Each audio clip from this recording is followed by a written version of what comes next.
ICM education. और जैसा कि यहाँ पे आप थंबनेल देख रहे होंगे उसमें लिखा हुआ है कि गेट 2021 के एग्जाम डेट और EAC 2021 के एग्जाम डेट डिक्लेयर हो चुके हैं। ठीक, सो कुछ दिन पहले ही जो इस बार 2021 का जो गेट एग्जाम कंडक्ट करने वाले IIT बॉम्बे उन्होंने नोटिफिकेशन जारी किया हुआ है जिसमें कि एग्जाम डेट डिक्लेयर हो चुका है। और उसके बाद कुछ दिन पहले 17 अगस्त 2020 को यूपीएससी वालों ने अपने यूपीएससी 2021 का कैलेंडर अपलोड किया जिसमें कि EAC के प्री और मेंस का जो एग्जाम डेट है उसमें डिक्लेयर हो चुका है। तो मैं आपको सबसे पहले तो ये बताऊं कि जो भी इस वीडियो को देख रहे होंगे, चाहे वो थर्ड ईयर हो, चाहे फोर्थ ईयर हो, चाहे वो फाइनल ईयर के स्टूडेंट क्यों ना हो, और जो लोग भी गेट का प्रिपरेशन कर रहे हैं, जो EAC का प्रिपरेशन कर रहे हैं, या जो लोग भी यहाँ पे गेट प्लस EAC साथ में प्रिपेयर कर रहे हैं, साथ में प्रिपेयर करना चाहते हैं, तो मैं आपको अभी से बोल दूंगा कि भाई ये साल जो आने वाला है 2021 आप लोग के लिए एडवांटेज तो होगा ही।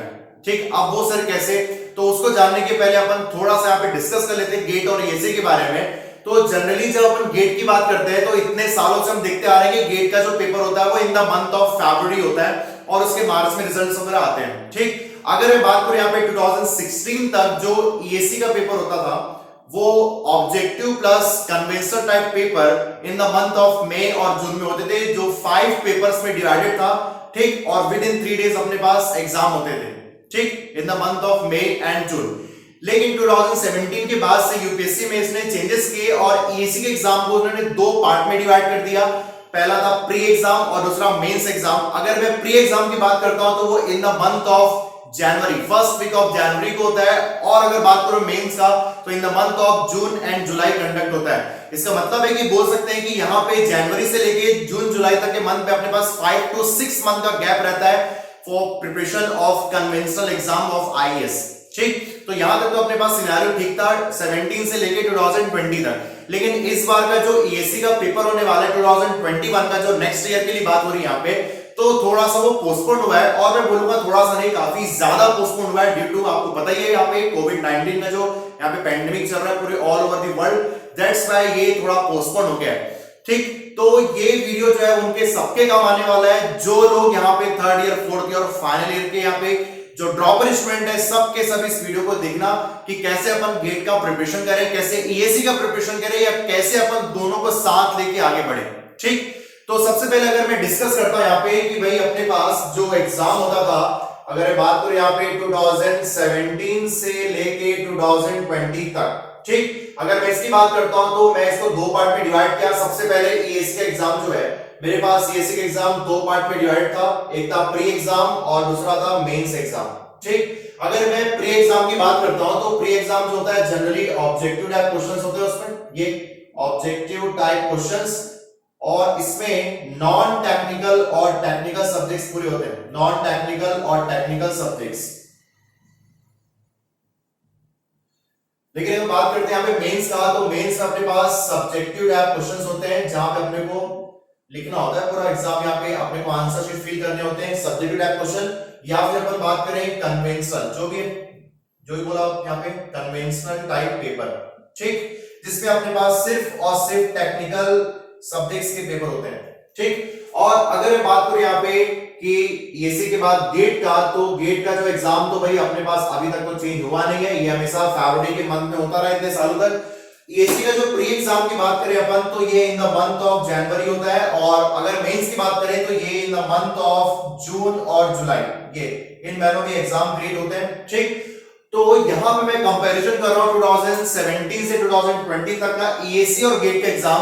अगर आप दोनों को देखोगे तो जनवरी और फरवरी में 2 बड़े एग्जाम होते हैं, और दोनों के दोनों टेक्निकल साइड के एग्जाम है, मतलब जिनको अपना फ्यूचर अच्छे टेक्निकल साइड पे देखना है, जो अपना एक पब्लिक सेक्टर में अपना फ्यूचर देखने वाले हैं, या फिर अपने को EAC एग्जाम या गेट एग्जाम क्रैक करना है, तो ये जो 4 साल जो एग्जाम हुए EAC और गेट का, तो आप देखोगे कि जनवरी में EAC का पेपर होता है जिसमें अपने को नॉन टेक्निकल और टेक्निकल दोनों सब्जेक्ट्स पढ़ने होते हैं। और मैं आपको बता दूं कि टेक्निकल सब्जेक्ट्स में कुछ 2 से 4 सब्जेक्ट्स ऐसे हैं जो गेट में नहीं होते हैं, जो अपने को EAC में पढ़ने पड़ते हैं। ठीक, और उसके बाद जस्ट आफ्टर 1 मंथ गेट का पेपर होता है। इसका मतलब है कि दोनों बड़े एग्जाम अगर 1 मंथ के अंदर हो गए तो ये बड़े एग्जाम को एक साथ क्रैक करना उतना आसान नहीं हो पाता है, ये सभी लोग जानते हैं। ठीक, मैनेज करके अपन इसको एग्जाम को क्रैक कर सकते हैं, ऐसी बात नहीं है, लेकिन उतना आसान नहीं हो पाता है। तो मैं उन सारे स्टूडेंट की बात कर रहा हूं जो लोग भी यहाँ पे ईएससी और गेट दोनों का साथ में प्रिपरेशन अभी इस साल के लिए करने वाले हैं, क्योंकि मैं आपको रिकमेंड यही करूंगा कि आप 2021 का जो भी आप प्रिपरेशन कर रहे हैं, क्योंकि दोनों सब्जेक्ट्स आपके पास ईएससी और गेट का जो टेक्निकल सब्जेक्ट्स होते हैं, तो यार अगर मैं गेट की बात करता हूं तो गेट में लगभग सिलेबस जो होता है वो ईएससी के कंपैरिजन में 60 to 65% कवरेज होता है गेट के लिए, ठीक। और गेट का सब्जेक्ट जो होता है, मतलब जितने भी उसके सिलेबस में जो सब्जेक्ट्स होते हैं वो काफी स्पेसिफिक होता है। इसका मतलब है कि अगर आप कोई भी एग्जाम और निकालना चाहते हो गेट के अलावा, या गेट को एक आपको निकालना है या आप गेट का प्रिपरेशन कर रहे हैं तो, और उसके अलावा कोई और एग्जाम आप निकालना चाहते हो, तो उतना आसान नहीं होता है गेट के सब्जेक्ट्स के साथ किसी भी एग्जाम को निकालना। तो मैं अगर एग्जाम की बात करूं, सबसे पहले बात करूंगा ईएससी का, क्योंकि ईएससी में अपने को आज की डेट में नॉन टेक्निकल चीजें भी पढ़नी पड़ती है, तो उतना आसान नहीं है कि अपन यहाँ पे एक साथ दोनों एग्जाम को निकाल पाए। तो इससे क्या हो रहा था अपने पास कि ये जो जितने भी स्टूडेंट है, जितने भी टेक्निकल स्टूडेंट है, तो गेट और ईएससी के बीच में वो कंफ्यूज हो रहे थे कि भाई अपने को कौन सा पाथ चूज करना चाहिए, क्योंकि हर एक स्टूडेंट जो होता है उतना आसान नहीं होता है उनके लिए कि भाई दोनों एग्जाम को निकाल पाना। तो यहाँ पे क्या होता था कि क्राउड जो है वो डाइवर्ट हो जाता था कि भाई अपने को, अपन सोच लेते थे कि अपने को या तो गेट का प्रिपरेशन करना है या तो ईएससी का प्रिपरेशन करना है, ठीक। और वहीं पे पूरा का पूरा क्राउड जो है वो डाइवर्ट हो जाता था।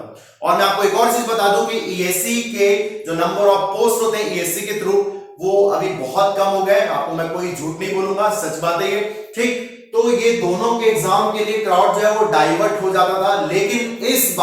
लेकिन अगर बोलूं मैं इस बार गेट 2021 और ईएससी 2021 के जो डेट्स है अपने पास, तो मैं यहाँ पे बात कर रहा हूं सिर्फ और सिर्फ नेक्स्ट ईयर का। सो अगेन मैंने इसको दो पार्ट में डिवाइड किया। सबसे पहले बात हो रही है यहाँ पे ईएससी के लिए, तो ईएससी का जो यहाँ पे प्री पेपर है और उसका डेट मैं आपको बता दूं, यहाँ पे 18 जुलाई 2021 को ही होने वाला है।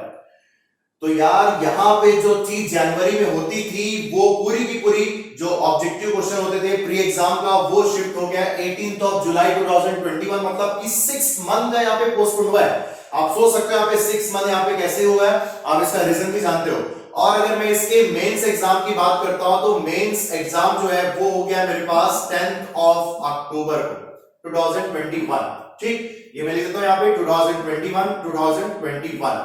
और अगर मैं यहाँ पे गेट की बात करता हूं तो इस बार जो गेट का नोटिफिकेशन आया है वो उसके अकॉर्डिंग तो अभी भी गेट का एग्जाम फरवरी में ही है 2021 में, तो इसकी कोई दिक्कत की बात नहीं है, ठीक। तो इसका मतलब है कि आज अपने पास जो मंथ चल रहा है वो क्या है, अगस्त, ठीक। अगर मैं चलो गेट की बात करता हूं सिर्फ यहाँ पे, अगर मैं गेट की बात करूं तो आज अपने पास अगस्त चल रहा है जो ऑलमोस्ट एंड होने वाला है, और इसके अगस्त के बाद सितंबर, फिर अक्टूबर, फिर नवंबर, फिर दिसंबर, और फिर मेरे पास लास्ट मंथ होता है जनवरी, जहां पे अपने को पूरे 5 से 6 महीने जो बचे हुए हैं उसको पूरा अपने को गेट को देना होता है। और इस पूरे टाइम पे जो अपना टाइम बचा हुआ है इसमें एक साथ दोनों एग्जाम को कर पाना उतना इजी नहीं है, ठीक। तो इसलिए मैं आपको ये बोलूंगा कि यार अपने पास आप देखोगे, अगर मैं कंपैरिजन करूं यहाँ पे 2017 से 2020 और 2021 का, तो मुझे ये दिख रहा है कि भाई जो चीज जनवरी में होता था वो जुलाई में हो रहा है, ठीक। और अपने पास अभी जो आने वाला 5 महीने के बाद जो पेपर है वो फरवरी में पेपर है, और ये मेरे पास है सिर्फ और सिर्फ गेट एग्जाम का। इसका मतलब है अपने पास 5 से 5.5 महीने बाकी है, उसमें आपको पूरा डेडिकेट हो जाना है यहाँ पे गेट के एग्जाम के लिए, उसके पूरे सिलेबस कंप्लीट करने के लिए, उसे क्वेश्चन सॉल्व करने के लिए। आप इस 5 से 6 महीने में आपको बिल्कुल भी ध्यान देने की जरूरत नहीं है कि भाई मेरे पास ईएससी का भी एग्जाम है, जो लोग भी दोनों साथ में आप निकालना चाहते हो, ठीक। तो यहाँ पे आप देखोगे कि भाई प्री एग्जाम जो है वो 18 जुलाई को है। इसका मतलब है कि जब आप इस मंथ में फ्री हो जाओगे, जब आप गेट एग्जाम दे दोगे, आप यहाँ पे अगर मैं गेट एग्जाम के डेट की बात करता हूं तो मेरे पास है ये 5, 6 और ये 7, और नेक्स्ट वीक की बात करें 13, 12, 13 और 14, ये 6 डेज में अपने पास गेट के एग्जाम होने वाले हैं। तो भाई अगर आप जो भी एग्जाम दे रहे हो यहाँ पे गेट का, जिस भी डेट में देने वाले हो, तो उस डेट में आप देने के बाद आपके पास फरवरी आप एग्जाम दिए, आप चिल आउट कर लो, कोई दिक्कत नहीं, 3 से 4 दिन, और उसके बाद वापस से आपने जो गेट का आपने प्रिपरेशन किया हुआ है उसके बाद आप ईएससी पे आ जाओ। क्यों पता है? क्योंकि अपने पास ईएससी को इस साल, मतलब नेक्स्ट ईयर की बात कर रहा हूं 2021 का, तो आपके पास सफिशिएंट टाइम मैं बोलूंगा कि आपके पास है, जो आप यहाँ पे प्री और मेंस का एग्जाम निकाल सकते हो, ठीक है। तो तो अगर मैं बोलूं यहाँ पे कि आपको ये 5 से 6 महीनों में करना क्या है, तो मैं आपको बोलूंगा आप सिर्फ और सिर्फ गेट का सोचो भाई, गेट ही अपने पास है। उसके बाद देखेंगे ना फरवरी के बाद ईएसी के एग्जाम के लिए, तो अपने को क्या करना है कि 5 से 6 महीनों में अपने को पूरे गेट के प्रीवियस ईयर के क्वेश्चन पेपर निकाल लेने हैं, प्रीवियस ईयर क्वेश्चन पेपर। और बात करूं मैं यहाँ पे ईएससी का जो भी अपने पास पेपर होता है, आप लोग के जो रिस्पेक्टिव ब्रांचेस है इसके आप प्रीवियस ईयर क्वेश्चन कर लो, ठीक। और अगर बात करूं मैं यहाँ पे, आप क्या करोगे, एक बुक सॉल्व कर लो, उसका नाम है मेरे पास आरके कनोडिया। ये बेस्ट बुक है अपने पास, किसी ब्रांच की बात करो, खास करके इलेक्ट्रॉनिक्स इलेक्ट्रिकल इंस्ट्रूमेंटेशन का, या बाकी ब्रांचेस की आप देख सकते हो, आपके ऊपर है। और साथ में आप टेस्ट सीरीज तो लेते ही हो, ऐसा कोई हो नहीं सकता कि जो टेस्ट सीरीज ना लेता हो। तो ये 4 चीजें यार अपने को ना ये 5 महीनों में पूरी कवर करनी है। और मैं आपको बता दूं कि अगर गेट के प्रीवियस ईयर की बात करनी है, तो आप सिर्फ क्या करो कि 2000 ईयर से लेके 2020 तक 20 साल का क्वेश्चन पेपर को सॉल्व कर लो। आपको बहुत पुराना जाने की जरूरत नहीं है, मैं आपको अभी से बोल दूं, आपको कुछ भी एक्स्ट्रा करने की जरूरत नहीं है। आप ऑनेस्टली गेट के प्रीवियस ईयर के पूरे क्वेश्चन निकालो, 2000 ईयर से लेके 2020 तक 20 साल का। उसके बाद ईएससी के प्रीवियस ईयर के क्वेश्चन निकाल लो आप। तो मैं आपको पूरा ईयर यहां पे लिख देता हूं। अगर मैं इसकी बात कर रहा हूं तो 2000 से लेके अपने पास 2020 तक का। और ईएससी की बात करें, जो मेरा एनालिसिस कहता है कि आप क्या करो कि पिछले 10 से 15 साल के क्वेश्चन आप सॉल्व कर लो। मतलब कि आप लगभग यहाँ पे 2005 से लेके 2020 तक के पेपर आप सॉल्व कर लो। और आपको अगर आप नहीं कर पा रहे 15 इयर्स का, तो कुछ दिक्कत नहीं है, आप 2010 से लेके 2020 तक आप सॉल्व कर लो। सो इतना काफी होगा। सर अब कई लोगों को ये डाउट होता है कि सर अपन गेट की तैयारी करें तो ईएससी के क्वेश्चन क्यों करें? तो भाई आपको बता दूं मैं कि गेट का जो लेवल होता है वो काफी ज्यादा होता है एज कंपेयर टू ईएससी के ऑब्जेक्टिव क्वेश्चन से। लेकिन ऐसे कई कॉन्सेप्ट हैं जो ईएससी में यूज हो जाते हैं और नेक्स्ट टू नेक्स्ट ईयर अपने पास गेट में वही कॉन्सेप्ट अपने को दिख जाता है। तो इसलिए आपको बोल रहा हूं मैं कि ईएससी के जब ऑब्जेक्टिव क्वेश्चन सॉल्व करोगे तो आपको ये ध्यान रखना है कि कौन से टाइप के क्वेश्चन करने हैं। क्योंकि जनरली अपने पास गेट का जो पेपर होता है उसमें न्यूमेरिकल आंसर, मतलब कि वहां पे मैथमेटिकल कैलकुलेशंस काफी ज्यादा होता है, जहां पे कॉन्सेप्ट के साथ कैलकुलेशंस होते हैं। लेकिन ईएससी में क्या होता है कि थ्योरेटिकल क्वेश्चन आते रहते हैं। तो अगर आप वहां पे ईएससी के जब क्वेश्चन करोगे तो वहां से उन क्वेश्चन को पिक करो, उन क्वेश्चन को सॉल्व करो जो आपके गेट के लेवल का है, जो ऐसा आपको लगता है कि जो गेट एग्जाम में दिख सकता है इन फ्यूचर आपके एग्जाम के लिए। तो ऐसे क्वेश्चन को आपको लेना है। ऐसा नहीं कि आप ईएससी के हर एक थ्योरेटिकल क्वेश्चन को सॉल्व कर रहे हैं जो कि इररिलेवेंट हो जाएगा आपके गेट के लिए। समझ में आ रही बात? क्योंकि आपको बता दूं मैं कि गेट का जो सिलेबस होता है वो ईएससी के सिलेबस के लगभग 60 to 65% होता है, जहां पे आपको और भी अदर सब्जेक्ट्स पढ़ने होते हैं। तो ऐसे क्वेश्चन को आपको बिल्कुल भी नहीं देखना है, ठीक है। तो मैं आपको बता दूं आरके कनोडिया की बुक, तो आरके कनोडिया नाम की बुक जो आती है उसमें जितने भी रेफरेंस बुक होते हैं ना अच्छे खासे लेवल के, उसमें जो क्वेश्चंस का लेवल होता है वो बिल्कुल गेट के रेलेवेंट होता है। मतलब अगर आप इस क्वेश्चन को कर रहे हो तो आपको बैक साइड में जो प्रैक्टिस प्रॉब्लम करके होता है ना हर एक बुक में, तो उसको आपको देखने की जरूरत नहीं है। और मैं आपको ये भी कहूंगा कि इन 5 मंथ्स में आप कोई भी बुक मत छुओ, आप सिर्फ अपने नोट्स पे बिलीव रखो, अपने कॉन्सेप्ट पे बिलीव रखो, अपने क्वेश्चंस प्रैक्टिस पे बिलीव रखो। जितना आप क्वेश्चन बनाओगे थ्योरी पार्ट आपको उतना पढ़ने की जरूरत नहीं है आज की डेट में अब, क्योंकि अपने पास टाइम इतना कम है अभी 5 मंथ्स में कि आपको बहुत सारी चीजें परफॉर्म करनी है। अगर आप इतना कर लिए ना, क्या बोला मैंने, अगर आप इतना कर लिए ना तो आपको गारंटी बोल रहा हूं कि आपका एक बहुत डिसेंट रैंक आएगा और आप उसमें सेटिस्फाइड होगे अगर आप ये ऑनेस्टली से कर लिए तो, ठीक। तो भाई ये तो बात होगी मेरे पास। और टेस्ट सीरीज तो आपके ऊपर है, आपको टेस्ट सीरीज तो अभी से ले लेनी चाहिए। जिस भी जगह आप टेस्ट सीरीज ले रहे हो आपके ऊपर है ये चीज। तो टेस्ट सीरीज जब आप लो यहाँ पे, तब आप हमेशा ट्राई करना कि आप टेस्ट सीरीज फ्रीक्वेंट वे पे देते जाओ, आप अपने आप को जज करते जाओ। कई बार टेस्ट सीरीज में क्या होता है कि अपने आप को जज कर लेते हैं और नंबर कम आते हैं, वहां पे मार्क्स कम आते हैं, रैंक कम आते हैं। उसमें तो अपन ये सोच लेते हैं कि अभी ये नहीं हो पा रहा तो एग्जाम कैसे होगा। नहीं यार, अपना एग्जाम नहीं है वो, अभी वो अपना टेस्ट सीरीज एग्जाम नहीं है, एग्जाम होगा गेट फरवरी में। टेस्ट सीरीज अपने आप को नए क्वेश्चंस में प्रैक्टिस करने का मौका देता है, अपने आप को जज करने का मौका देता है कि अपना कॉन्सेप्ट कितना ढीला है, कितना अच्छा है, अपना कितना स्ट्रॉन्ग कॉन्सेप्ट किसी भी टॉपिक में आप रखते हो। चाहे मैं कोई भी ब्रांच की यहाँ पे बात कर रहा हूं, ठीक है। तो भाई टेस्ट सीरीज तो आपके ऊपर है, आपको इसको पूरा यहाँ पे फ्रेम करना चाहिए कि भाई मुझे किस दिन किस टेस्ट को देना है। और कई लोग क्या करते हैं कि टेस्ट ही देते नहीं और सोचते हैं कि जनवरी फरवरी में देंगे आराम से जब गेट का एग्जाम हो जाएगा। नहीं, मतलब ही क्या हुआ फिर यार अभी से टेस्ट सीरीज अपने को देनी है, अपने आप को अभी जज नहीं करोगे तो जनवरी में जिस दिन जज कर लिए और पता चला कि वो टेस्ट सीरीज खराब जा रहा है तो आप सोच लो कि आपका गेट एग्जाम फिर कुछ भी हो सकता है। तो ये आपके ऊपर है, आप टेस्ट सीरीज किस तरीके से अपने आप में फ्रेम करते हो। आपका सेल्फ प्रिपरेशन जो है इन 5 मंथ्स में आपका डिसाइड करेगा कि आपका फरवरी में जो गेट एग्जाम है वो कैसे जाने वाला है। ठीक, तो ये तो मेरे पास पूरी बात हो गई यहाँ पे गेट एग्जाम के लिए, आने वाला जो गेट एग्जाम है। तो ये 5 मंथ्स में आपको बिल्कुल भी ईएससी के बारे में नहीं सोचना है, मैं आपको पहले बता दूं। और जैसे ही अपने पास ये फरवरी मंथ का जब पेपर हो जाएगा, मतलब कि 14 तक आप फ्री हो जाओगे और 14 के बाद आप 3 से 4 दिन चिल आउट करो आराम से, कोई दिक्कत नहीं, कहीं घूमने भी चले जाओ और उसके बाद वापस घर आओ और पेटी बांधो कि भाई अब 5 से 6 महीने अपने को जब तक अपना ईएससी एग्जाम नहीं हो जाता है अपने को टेबल से अपने घर से निकलना ही नहीं है, सिर्फ और सिर्फ प्रिपरेशन करनी है। किसी भी फालतू चीज आप ध्यान मत दो। क्यों सर ऐसा आप क्यों बोल रहे हो? क्योंकि यार मैं आपको बोलूंगा कि भले ये कोरोना के कारण आज जो भी हो रहा है अपने पूरे कंट्री में, पूरे वर्ल्ड में, लेकिन यार जो भी इंजीनियरिंग बैकग्राउंड के स्टूडेंट हैं, जो लोग अपना फ्यूचर टेक्निकल साइड पे देखना चाहते हैं, अपने अच्छे जॉब चाहते हैं, तो 2021 एक अपॉर्चुनिटी से कम नहीं है। क्या बोला मैंने? एक अपॉर्चुनिटी से कम नहीं है। जितने लोग भी यहाँ पे एलिजिबल होंगे गेट ईएससी के लिए, सबका तोड़ दो यार। गेट एग्जाम को 3rd ईयर वाले स्टूडेंट भी दे सकते हैं और ऐसे कई लोग होंगे भी। मुझे ऐसा लग रहा है कि 5th सेमेस्टर या 6th सेमेस्टर पहुंचते थे, मतलब 3rd ईयर के टाइम में जब आप गेट का पेपर दो तो आने वाला 2021 में आप ईएससी का पेपर भी दे सकते हो। ऐसा हो भी सकता है एलिजिबिलिटी यहाँ पे। तो मैं इसलिए आपको बोलूंगा कि भाई प्री और मेंस का जब आप तैयारी स्टार्ट करो तो गेट के पेपर के बाद ही करो। और अपने पास फरवरी से लेके जुलाई मंथ तक का जो टाइम है लगभग 5 मंथ्स का है। तो भाई 5 मंथ्स जो होंगे ना आपके बहुत क्रूशियल होंगे। अगर आपका चलो गेट में अच्छा रैंक आ गया, लेट्स सपोज चलो गेट में अच्छा रैंक आ गया, तो आपका जो कॉन्फिडेंस लेवल होगा ना वो एक अलग ही जगह पे होगा। आप वहां पे ये सोचोगे, है ना, ये मैं फीलिंग आपको बता सकता हूं कि जब आपका गेट एग्जाम निकलता है ना तो आपकी जो फीलिंग होती है वो बहुत एक्स्ट्राऑर्डिनरी होती है, लोगों से बहुत डिफरेंट हो जाती है और आपको लगता है कि यार ये अब निकल गया ना तो कुछ भी हो सकता है। इसका मतलब है कि आपका इसमें रैंक लाना ना, मैं आपको प्रेशराइज नहीं करूंगा, लेकिन आपको ये बोलूंगा कि इसमें रैंक लाना ना आपके लिए आने वाले ईएससी के लिए बहुत ज्यादा हेल्पफुल रहेगा।